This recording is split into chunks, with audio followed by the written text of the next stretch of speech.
Të paktën 49 persona kanë humbur jetën nga etja në një zonë të izoluar të shkretëtirës së Saharas, në veri të Niger, pasi kamioni me të cilën udhëtonin pësoi defekt dhe mbeti I bllokuar larg çdo burimi uji.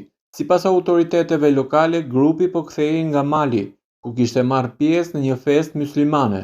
Udhëtarët mbeten të izoluar më shumë se 80 kilometra larg pikës kufitare të Asamaka, në një nga zonat më të ashpra të Saharas. Vetëm 2 persona arritën të mbijetonin.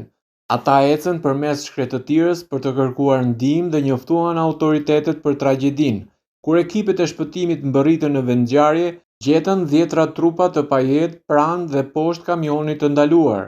Autoritetet bëjnë të ditur se për disa ditë shoferi dhe pasagjerët u përpoqën të riparonin automjetin, por pa sukses.